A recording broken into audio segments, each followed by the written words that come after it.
yo. Y bueno, soy José Fernández. Ahora estudio en el máster interuniversitario de Salamanca, Universidad de Granada y Valladolid de Lógica y Filosofía de la Ciencia. Y bueno, os voy a dar una presentación que voy a intentar compartir ahora, pero es que no doy. Aquí está. Voy a compartir. De si existe un mundo posible o no, donde Pedro Sánchez es otro fraude. Es un poco meme la presentación, yo os aviso. Espero que nadie así. Ya se ve en grande, me parece. Es que como no puedo ahora estar mirando YouTube y tal, entonces se me hace un poco más raro.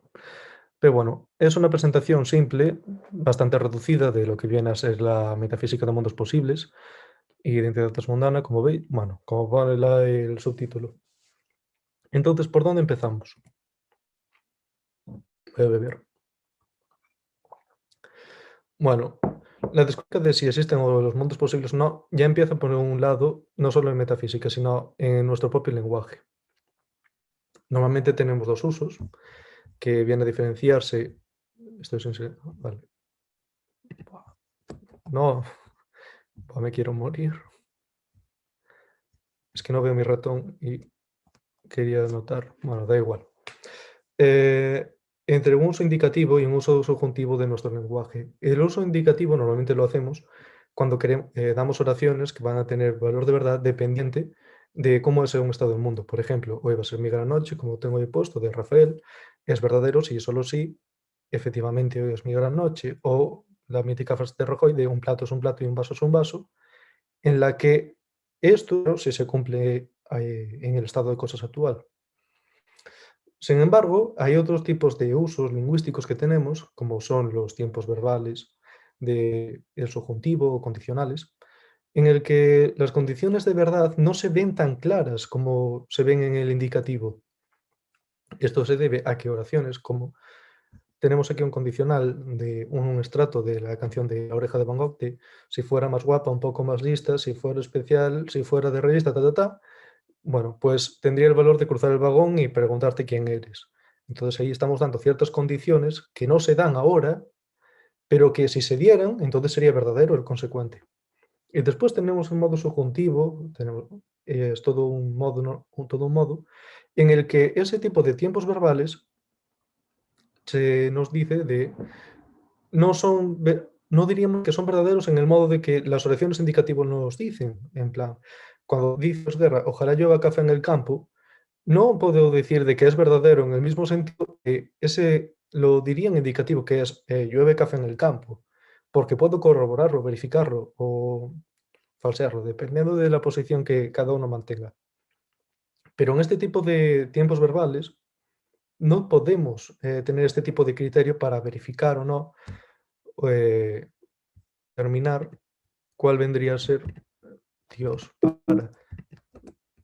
Joder, bueno, la sorpresa se ha jodido, pero bueno, es que me parecen personas y no puedo ver bien la diapositiva, pero da igual.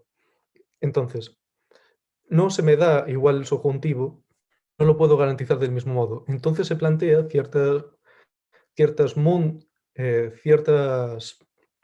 ¿cómo decir?, situaciones contrafácticas. Esas oraciones serían verdaderas, pero que no son verdaderas en el mundo actual, por lo cual ya requerimos de lo que se llama la modalidad. También se da, si habéis dado inglés, habéis visto lo que se llama segunda y tercera condicional, en el que utilizamos el pasado o el past perfect para referirnos a situaciones pasadas, pero bueno, pasadas o hipotéticas, en que si se diese ese caso, pues en el presente o en el pasado, o quizás en el futuro, si utilizamos la primera, se daría el caso. Entonces, un ejemplo de un uso tanto indicativo como subjuntivo lo podemos ver en esta situación tan mediática que si tenéis Twitter la habréis visto alguna vez. Así que... Tú y yo, Chelo, y te quiero, y siento mucho que no me hayan gustado las mujeres porque habría sido más feliz. Hemos tenido una noche de amor. ¡Ole!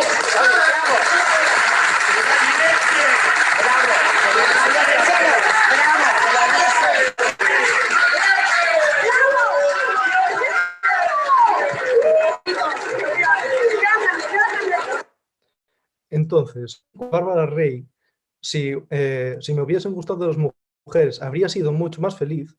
Entonces, ya se nos está diciendo de que hay un mundo o hay una situación contrafáctica en el que si se diese esta condición, entonces ella habría sido más feliz. Y luego el uso indicativo de que hemos tenido una noche de amor de que es actual, de que se dio en este mundo. Entonces sí que podemos corroborarlo. Pero en este caso, cuando estamos a decir de que en un mundo posible o en una situación, pues si me hubiesen gustado las mujeres, habría sido mucho más feliz. Normalmente tenemos la intuición de que ya es verdadero, de que evidentemente, porque si lo estoy diciendo, en cierta función pragmática, si estoy diciendo, si me hubiese gustado las mujeres, habría sido mucho más feliz, y esto, si fuera, ya lo estoy, eh, ya le estoy dando yo, en mi uso pragmático, ese valor de verdad. Pero también podría ser de que fuese todo lo contrario, de que hubiese sido el caso de que le hubiesen gustado las mujeres, bueno, que le gustan, pero esto es un tema aparte, pero que no hubiese sido más feliz que en el mundo actual. Entonces, este tipo de lógicas son lógicas no clásicas. Daré un ejemplo de las lógicas ceteris paribus, son las que se van intentando realizar a partir del siglo X con, con C.I. Lewis. Bueno, ya no me acuerdo cuál era el de Narnia y cuál era el otro. Bueno, está aquí C.I. Lewis. A lo mejor no lo es. Ahora tengo miedo, porque lo hice más o menos de memoria. Y con David Lewis más a mediados del siglo XX. Entonces, ¿dónde empieza toda esta discusión? Bueno, podemos encontrar la discusión central, evidente, en el libro The Plurality of Worlds, publicado en 1986. Yo lo tengo aquí, gracias Biblioteca USC, y donde se discute realmente de si van a ser ciertos, que cuando enunciamos tipos de condicionales, no son el condicional material habitual que estamos usando, como si tiro una piedra, esta cae. ¿Qué situaciones están estas a referir? Entonces, podría ser el caso de que no refiriese nada, entonces no tendrían valor meritativo, entonces no serían ni proposiciones, sabe Dios lo que serían, o algún autor que tendrá discutido esas perspectivas. Y luego hay intentos de, para evitar las paradojas del condicional material, tener esa información en Wikipedia, Stanford, no los voy a tratar, pero es que se intenta desenvolver otra lógica de condicional, las que estos tipos de condicionales sean verdaderos o no. Entonces, cuando hablamos de nuestro uso subjuntivo condicional, estamos hablando en estas situaciones, por qué son verdaderos o falsas, o tenemos menos esa intuición. Entonces, ¿de qué hablamos con a mundo posible? Un mundo posible es un conjunto maximal de X. No digo que sea consistente porque hay ciertas posiciones que mantendrían de que no es necesario que haya entidades consistentes. Y después también hay que avisar de que cuando hablamos de posibilidad, necesidad, este tipo de nociones modales, podemos hablar de una diferente gradación, diferentes ámbitos de nuestra modalidad. Este esquema que ahora estáis viendo es de un fragmento de un libro de metafísicas. Bueno, el capítulo se llama Introducción a la modalidad de Sonia Roca y podemos ver distintos tipos de modalidades. Estas son modalidades metafísicas, hay otros tipos de hay casi, ¿cómo se llaman? Deónticas. Estas concretamente son las que vendríamos a discutir aquí. Entonces, cuando decimos, es posible que, por ejemplo, ya ha dado el título de esta conferencia, si es posible que Pedro Sánchez fuese Otto Frauden o hubiese nacido en Alemania, entonces se da de que hay ciertos aspectos en que hay mundos en que sí que sería, a veces podemos pensar que sí que es posible, pero otras veces podemos decir, bueno, no, porque tiene esta propiedad de que ha nacido en España o ha nacido en Madrid o no sé en qué calle vivió, me parece que de Tetuán, entonces debería de darse para que esa entidad sea Pedro Sánchez. Bueno, en estas diferentes modalidades, la modalidad nómica normalmente es la modalidad que se rige por las leyes naturales, en plan leyes de la física, química, entonces no hay nada que Pedro Sánchez sea autofraude, no va en contra de modalidades nómicas. que vaya en contra de modalidades metafísicas. Hay ciertas perspectivas que sí y otras que dirían que no, que esto es lo que vamos a ver ahora, dependiendo de lo que, qué teoría acerca de la referencia de los nombres adoptemos. Luego hay mundos conceptualmente posibles, lógicamente posibles e imposibles. Los mundos lógicamente imposibles, pues son, por ejemplo, 2 más 2 es igual a 5. En plan, que existan o no, también es otro tema de con cuántas entidades nos queramos comprometer. Ahora, vosotros veréis, eso es una decisión vuestra y puedo aceptarla o no. Entonces, las posiciones que más o menos vamos a ver son estas 4, así bastante reducidas, que van en gradación de un mayor compromiso con mundos posibles o con un mayor número y con un menor. Entonces, empezando por el mignonianismo, que es la posición que mantuvo Mignon. Mignon es un autor de finales del siglo XIX, creo que sí, sí. Bueno, básicamente para dar a cada parte, a cada una de las posiciones, vamos a responder estas 3 preguntas. Entonces, el mignonianismo dice, si le preguntas, ¿existen los mundos posibles? En el sentido de que ya puedes proferir una oración donde lo preguntas, un Megnonan, es una mierda de nombre, Megnionano, bueno, ¿cómo se pronuncia? Te diría, sí, claro, estás diciendo, si dices los mundos posibles no existen o existen, ya por sí mismos van a existir o van a subsistir, porque ya estás indicando de que hay un cierto aspecto en el que son efectivos. Después, ¿qué tipo de entidad serían? Entonces, un menionano no queda claro si van a entender que, qué entidad, bueno, las entidades que va a haber en ellos van a ser todas, las posibles y las imposibles. Hay círculos cuadrados, hay sumas que para nosotros son falsas y que serían para otras personas verdaderas. Y luego no sabríamos muy bien si este tipo de mundos son concretos o abstractos. Yo tengo la intuición de que serían abstractos, porque ese concreto a lo mejor restringe más a la modalidad nómica, pero no soy un experto de la perspectiva minioniana, así que no me voy a arriesgar. Os lo dejo a investigar. Ahora, el realismo de Lewis, que ha sido el más difundido de los realismos, es el más aceptado. Es uno que mantuvo David Lewis, este señor con barba que vimos antes, barbas prominentes, y que mantendría de que los mundos posibles son entidades concretas que existen espaciotemporales y que son iguales que nuestro mundo actual. En plan, que ahora mismo hay un mundo donde yo también estoy dando una conferencia, pero a lo mejor en vez de mundos posibles estoy dando una conferencia de, pues no sé, de Kierkegaard. En plan, referencia parcero. Entonces, ¿qué tipo de entidades debería haber en ellos? La problemática con la existencia de mundos posibles o no, encierra en que yo cuando hablo de mundos posibles estoy hablando de un mundo que es muy parecido a este, pero que no es este. Entonces, cuando yo digo de que ahora mismo estoy dando una charla sobre mundos posibles, entonces es porque es el mundo actual. Pero si estoy diciendo que hay otro mundo en el que yo, esta entidad, con gafas, con un Mac, a lo mejor allí no tengo un Mac, tengo un HP, y pues en ese mundo eh, seguiría siendo yo cuando no estoy haciendo las mismas cosas que estoy haciendo en el mundo actual. Bueno, esta es la discusión que vengo a traeros, pero que veremos más adelante. Y después, ¿qué entidades habrían ellos? Pues habría el realismo lewisiano mantendría que las consistentes, que normalmente que un mundo es, bueno, las posiciones de Lewis, el ersatismo y el ficcionalismo mantendrían de que un mundo posible es un conjunto máximamente consistente de, bueno, con lo que se quiera comprometer, de entidades concretas, de entidades, me da igual, de proposiciones, tal.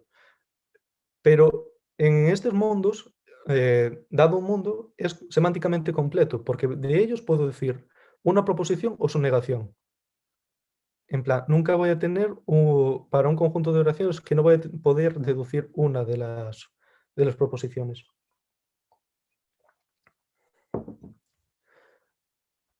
Bueno, como he dicho, son concretos, son espaciotemporales y bueno, y son completos, como he dicho antes. Bueno, no voy a hablar sobre objeciones, Si no, voy a hablar de las otras perspectivas, como son el ersattismo, que ersatz significa en inglés como sucedáneo. Son, me estoy poniendo rojo porque estoy algo nervioso. El ersattismo viene de la posición sucedánea, que considera de que los mundos son sucedáneos o recombinaciones del mundo actual. ¿Esto qué quiere decir? De que, por ejemplo, el mundo donde yo no estoy dando esta conferencia, o donde el mundo donde estoy dando una conferencia de Kierkegaard, es realmente un mundo en el que yo recombino los diferentes aspectos del mundo actual y los vuelvo a situar en otro, cambiando ciertas propiedades, pero de una forma bastante simple. No las cambio, bueno, podría cambiarlas a completo, pero no, dependiendo de las entidades en las que haya. Bueno, dentro del estatismo hay muchas posiciones más concretas dentro, como puede ser sentencialismo, el estatismo pitagórico o el gráfico. El más que más me ha gustado a mí ha sido, por ejemplo, el combinatorialismo, defendido tanto por Quine como Creswell, si lo he pronunciado bien, en el que tiene la idea de que un mundo posible es simplemente una tripleta de ejes, X y Z, en el que tú coges el mundo actual y, por ejemplo, cuando dices que Pedro Sánchez ha nacido en Madrid, pues coges esa tripleta de coordenadas y añades un tiempo y dices, pues no, voy a cambiar la situación, voy a cambiar el X y voy a decir, en vez de nacer en Madrid, va a nacer en Berlín. Incluso puedo cambiar el tiempo, puede haber nacido en 1800 tal y haberse convertido en Hitler, sabe Dios. Pero este tipo de dinámicas de coger un eje de coordenadas y, ala, vamos a realmente no tendrías esta discusión de se restringe a las entidades que habría en el mundo actual. Entonces, finalmente, el ficcionalismo simplemente trataría los mundos posibles como cuentos de hadas, como la novela de Sherlock Holmes, pero es una posición, por un lado, antirrealista y no es que sea muy... Bueno, es aceptada por antirrealistas, pero a mí no me acaba de encantar. Pero simplemente de que se acaban comprometiendo básicamente con que existen este tipo de cuentos. Entonces yo prefiero quizás comprometerme más con mundos posibles o mantener una posición eratz. Pero eh, bueno, el sasismo y el ficcionalismo dicen que no hay estos mundos, evidentemente, y las entidades que hay en ellos o son bien recombinaciones de entidades actuales o en el ficcionalismo te las inventa, te las puedes inventar, sigue siendo semánticamente cerrado, bueno, completo, y en estos últimos dos casos son abstractos. Esto quiere decir de que pertenecen quizás a un tercer reino tipo platónico, en el que no tenemos ningún tipo de conexión física. Con los mundos que propone Lewis tampoco tenemos ninguna relación causal. Son físicos, pero están, digamos, divididos por la nada de aquí hay un Big Bang, aquí hay otro. Pues no se pueden tocar. Al no haber espacio, no puedo acceder de ninguna forma con experimentos físicos ni nada. Entonces, ahora vendría a ser como nos acabamos relacionando con una entidad, cómo se relaciona de un mundo uno a un segundo mundo. Entonces, tenemos la teoría de la contraparte. La teoría de la contraparte nos diría de que entre los mundos actuales y el mundo posible, simplemente hay una suerte de, bueno, son inconmensurables, no, no hay relación física, pero sí que podemos tener cierta relación cambiando propiedades de entidades que existen en este mundo. Bueno, principalmente hay que destacar de que incumple la ley una de las leyes de Leibniz, que es la indiscernibilidad de los idénticos, que nos diría de que para toda entidad que sea igual, tiene las mismas propiedades. ¿Por qué la incumple? Pues es bastante evidente que si estoy diciendo de que dos entidades, digamos Pedro Sánchez en el mundo actual y Pedro Sánchez, que es Otto Frauden en el mundo alemán, no tienen las mismas propiedades porque no han nacido en el mismo país o no gobiernan en el mismo país. El otro gobierna Alemania, este España. Eh, el Pedro Sánchez actual se casó con una que se llama Begoña, me parece. Y el Otto Frauden, pues a lo mejor se ha casado con una alemana. Pues todo este tipo de propiedades que va cambiando, pues no serían la misma entidad, por lo tanto.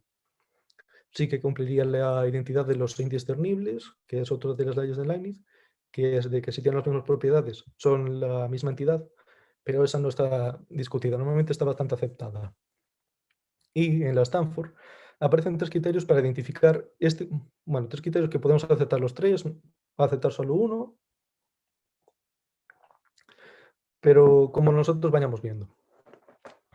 Bueno, os voy a dar una referencia de serie, si queréis, es un spoiler, de cómo ver este tipo de teoría de contraparte, donde sí que hay ciertos personajes que acceden a mundos posibles, pero en los que cambian un poco sus situaciones, o bastante. Es un spoiler, así que si la queréis ver más adelante esta serie, y os lo jodo un poco, así que dad la pausa y dad un poco más para adelante, que es El hombre en el castillo de Amazon. Guapísima. Me ha encantado. Es un mundo donde al final los nazis han ganado y ahora están en Estados Unidos. Bueno, el rollo. ¿Qué tres criterios podemos utilizar para identificar estas contrapartes? Tenemos un criterio epistemológico, uno de la seguridad de la referencia y otro de la inteligibilidad. Está en inglés porque los he copiado de la Stanford, en plan, están igual. Bueno, el criterio epistemológico nos que vendría a decir es que yo tendría que tener las facultades para poder identificar a esas personas en los diferentes mundos posibles. Es decir, claro, porque yo puedo entender, y sobre todo si tenemos en la cabeza el meme de Pedro Sánchez, de que en este mundo posible, uno muy distante tal, ahí está Otto Frauden y que es la contraparte significa ser el mismo sujeto pero en otro mundo posible, y que es Pedro Sánchez. Entonces, tener esa habilidad. La segunda, que también va más o menos por los mismos tiros, que es la que aseguraría la referencia, debe haber una posibilidad de cómo asegurarme de que esta entidad va a ser esta otra en este mundo posible, esta en este otro mundo posible, y así sucesivamente. Y el último criterio que podríamos tener sería el criterio de inteligibilidad, que es que debe de ser para nosotros inteligible, comprensible, de que en otro mundo, pues Pedro Sánchez sea otro fraude, que no, que tiene que ser él, porque a lo mejor puedo decir una su normalidad enorme respecto de que Pedro Sánchez a lo mejor no es esa persona, sino que ha nacido de otras personas, que acaba siendo, dándole un conjunto de propiedades que diríamos, no, esta persona es que ya no puede ser la misma. Bueno, entonces, esto es un ejemplo de nuestras intuiciones. Este es el meme, como hemos visto. Ya tenemos Autofrauden, El Impostor, Chanchullo, Pierre el Voto, Hurto sin escrúpulos, grandísima farsa, máximo atraco. En plan, un meme muy bueno para si eres un boomer. Por un lado, la primera tesis, los boomers tienen una concepción eratz combinatorialista de los mundos posibles enorme. Porque claro, tú puedes decir, pues mira, le cambio la banderita y ya tengo otro Pedro Sánchez, pero otro nombre y otras cualidades, pero sigue siendo la misma persona porque la identifico como no quiero llamarlo, porque tampoco soy un gran opositor, pero, pero tú, llamándole así, lo acabas identificando porque para ti sigues teniendo las propiedades esenciales para ser lo que para ti representa Pedro Sánchez, que puede ser un cabrón, un negociador con etarras o como dijo hoy Macarena Olaya en el Parlamento. Pero el problema aquí es que cómo sigue siendo Pedro Sánchez en estos diferentes mundos.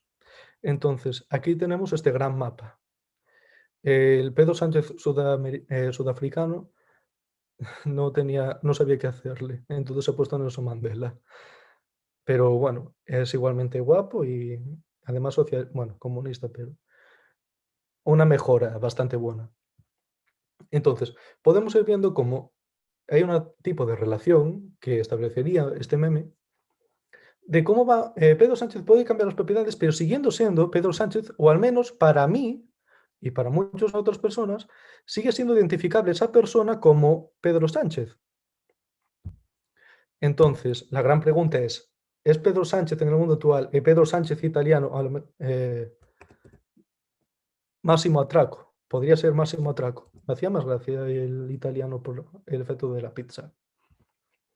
Entonces, ahora tengo una... Entonces ahora lo que vendríamos a preguntarnos es que si es el Pedro Sánchez actual el Pedro Sánchez de otro mundo posible.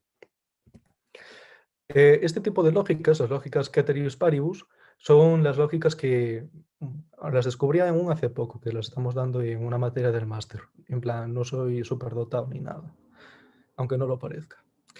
Pero este tipo de lógicas lo que tienen es que establecen de que tú coges un mundo, una esfera de similaridad, si son lógicas C2 o C1, y tú dices, bueno, pues voy a coger este mundo donde mi antecedente es claramente falso. Bueno, a lo mejor no, pero esto supongamos que es así. Yo cojo un mundo y en este mundo, pues Pedro Sánchez es, ojalá poder haber, bueno, poder poner el láser, pero no veo el puntero, entonces no puedo. Y simplemente cambiando el antecedente, bueno, cambiándolo no, diciendo de que es verdadero el antecedente, como es que Pedro Sánchez ha nacido en Alemania, ya puedo construir un segundo mundo manteniendo todo el aspecto del resto de todo lo que habría en el mundo actual constante, que es lo que significa ceteris paribus en latín. Entonces, esta lógica lo que nos da es un cálculo en el que tenemos esta relación de accesibilidad mediada por un antecedente que viene a ser ahora verdadero y que hace verdadero consecuente, porque entonces sería una contra... Si Pedro Sánchez nació en Alemania, entonces se llama Otto Frauden. No puede ser antecedente verdadero y consecuente falso. Punto. En plan, asumidlo. Entonces, ¿qué implica esto? Lo que implica es abandonar el paradigma descriptivista de los nombres propios que proponían Frege, Russell y en cierto sentido han seguido algunos positivistas lógicos y adoptar algún otro tipo de teoría causal de la referencia, como puede ser la de Kripke o Lewis. Entonces, las teorías descriptivistas dirían, Pedro Sánchez es el X, tal que es el presidente de España, guapo, del PSOE, nacido en Madrid, todo lo que viene a ser ahora mismo. Y si le quitas una de esas propiedades, ya no es Pedro Sánchez, es otra cosa, pero no es Pedro Sánchez. Tiene ciertos problemas en respecto al tiempo, porque Pedro Sánchez sería el anterior cuando el nuevo tiene otras propiedades, por ejemplo, Pedro Sánchez en 2016, que era opositor y ahora es el presidente de España, sigue siendo el mismo. Entonces ahí ya podríamos mirar más, por ejemplo, la propuesta que tendría Parfit en respecto a la identidad en el tiempo. Y proponer otras teorías, bueno, histórico-causales o descriptivas causales, como son la de Kripke, que nos diría de que Pedro Sánchez es el X, tal que en el momento de su nacimiento o de que se le da el nombre, va a constituir esa entidad. Por ejemplo, imagínate de que Pedro Sánchez nace en Madrid, igual, de los mismos padres, porque a lo mejor si nace de otros padres, pues ya no tendría los mismos genes y ya no podría tener... Hay ciertas propiedades que son esenciales. Entonces, en el momento en que nace, y pues imagínate que lo acaban adoptando en Alemania y le llaman Otto Frauden, sí que seguiría siendo Pedro Sánchez en otro mundo posible, porque lo han adoptado, pero ha nacido o ha sido bautizado en ese momento del tiempo y a partir de ahí, pues nace un nodo muchas líneas temporales, si lo queremos ver así, en donde esas situaciones contrafácticas son verdaderas. ¿Esto para qué sirve? Pues por si acaso alguien te dice, vale, pero ahora imagínate un mundo donde Pedro Sánchez no ha nacido. Pues sí, pero es que ahí Pedro Sánchez no se identifica con nada. O decir, imagínate un mundo donde Pedro Sánchez ha nacido en el siglo XVII.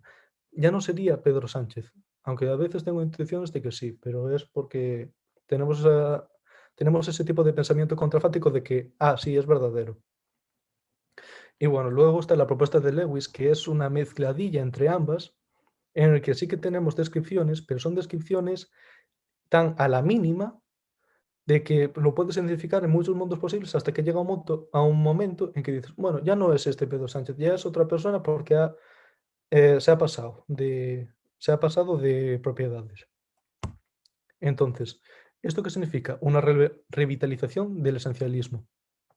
Por un lado, tenemos de que cuando decimos de que hay alguien que sea el presidente de España, bueno, que sea necesariamente el presidente de España, puede tanto implicar de que es necesario que exista un X tal que X es el presidente de España, o estás diciendo de que existe un X tal que es necesario que sea el presidente de España.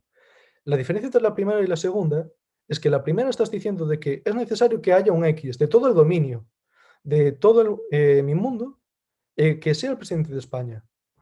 Pero el segundo nos estaría diciendo de que hay un X que necesariamente ese X, esa entidad, en todos los mundos posibles va a ser el presidente de España.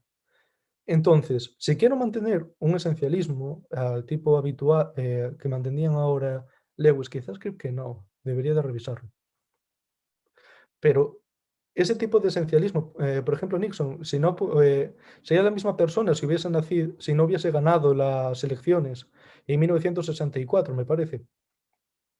Entonces, mantener que váyase que existe un X tal que es necesariamente el presidente de España, sería decir que esa propiedad es necesariamente, se tiene que dar para este tipo de individuo. Entonces, ¿cuándo estaría este límite para poder identificar cuáles son las entidades, cuáles son estas entidades o no esenciales o reductibles? No, reductibles no. Estas propiedades que hacen a Pedro Sánchez ilocalizable entre mundos posibles. Bueno, bueno, aquí puse una pregunta de, ¿podría haber un mundo posible en el que Pedro Sánchez no es Pedro Sánchez, donde uno no es igual a uno? Es evidentemente es contraintuitivo. Entonces, aquí hay una posición que es la de Kaplan y también me parece que la propuso, ya no me acuerdo cómo se llamaba. Bueno, no pasa nada.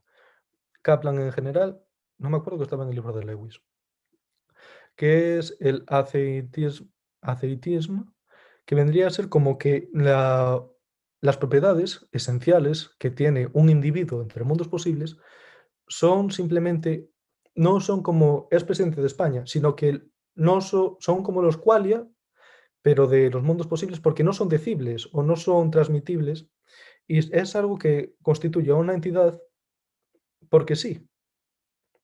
Y entonces, pero sin embargo hay ciertas problemáticas, porque tú imagínate de que es la problemática de la transitividad que vendría a presentar Chisholm, y que diría de que, bueno, vale, pero ahora vamos a suponer de que Pedro Sánchez A y Angela Merkel B en este mundo son dos entidades diferenciadas, claramente. Pero podemos decir, bueno, hay un mundo posible en el que Pedro Sánchez se parece un poco más a Angela Merkel y Angela Merkel se parece un poco más a Pedro Sánchez. Cada uno con su aceitismo o su propiedad intrínseca, individual, que los individualiza como entidades entre mundos posibles. Pero ahora hay un segundo mundo B, bueno, C, en el que Angela Merkel se parece un poco más a Pedro Sánchez y Pedro Sánchez se parece un poco más a Angela Merkel.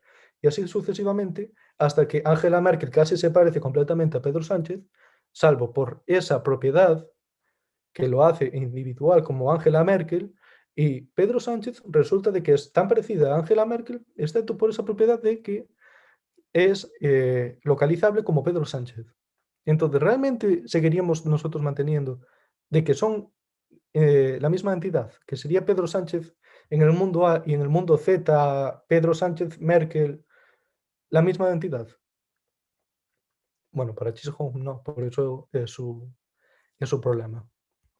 Entonces, bueno, hasta aquí mi conferencia. Gracias por venir a mi TED Talk. Y aquí os dejo bibliografía si os interesa. Voy a dejar de compartir pantalla para poder andar. Y bueno, no sé si tenéis alguna duda. Sí, yo tengo una. Bueno, lo primero, felicidades por la ponencia, porque brutal. Y bueno, nada, era para preguntarte con respecto del, a ver si es capaz de pronunciarlo bien, ersacismo, ¿puede ser? Sí, Bueno, no la lo de sé los, tampoco, ¿eh? la de los boomers que mencionabas tú. Em, claro, decías que según esta corriente sería posible entonces un mundo en el que Pedro Sánchez acabase siendo Hitler. Así un poco entre bromas. Pero bueno, a lo que yo quería ir y a lo que quería preguntar era si entonces en este tipo de planteamientos, ya sea el safismo, ya sea otras corrientes, se da por supuesto que dependemos única y exclusivamente como seres de lo que vivimos y de nuestras circunstancias y de nuestras experiencias, y que por tanto no hay un yo en nosotros, un ser que sea intrínseco y que y que sea nuestro, entre comillas. Desde el estatismo no sabría qué decirte, pero lo que estarías diciendo tú sería la teoría descriptivista, de que tú eres esa persona de que mantienes, tienes esas propiedades intrínsecas bueno, experiencias ya tenidas o la forma de experimentar. Porque a lo mejor la forma de experimentar es una propiedad que se tiene que cumplir en todos los mundos posibles, pero imagínate una experiencia pasada de que un Pedro Sánchez al que se le han muerto los padres y lo ha traumatizado en plan Batman. Entonces, a lo mejor esto es una propiedad que es tan esencial y acaba convirtiéndose en algo que es no Pedro Sánchez, y tú, a lo mejor desde esa perspectiva, algún estatísta te diría, no, este no es Pedro Sánchez, pero algún otro sí, porque va dependiendo un poco del criterio que cada uno tenga. Es un poco relativista, pero Vale, vale, vale. No, lo preguntaba porque además hablabas de propiedades esenciales y todo el rato me sonaba que las propiedades esenciales seguían siendo fruto de sus vivencias, experiencias, de situaciones que podían ser X o podían ser. Nada más, era solo eso. bueno, Muchas gracias. a ti. Bueno, pues hasta aquí, si no hay ninguna duda más, pues muchas gracias y bueno, nos vemos a las 7:30 con Carlota Lois sobre su charla de, bueno, es de arte, pero de musas artistas, revisión y crítica en papel de las mujeres en el arte. Así que muchas gracias y bueno, nos vemos a las 7:30.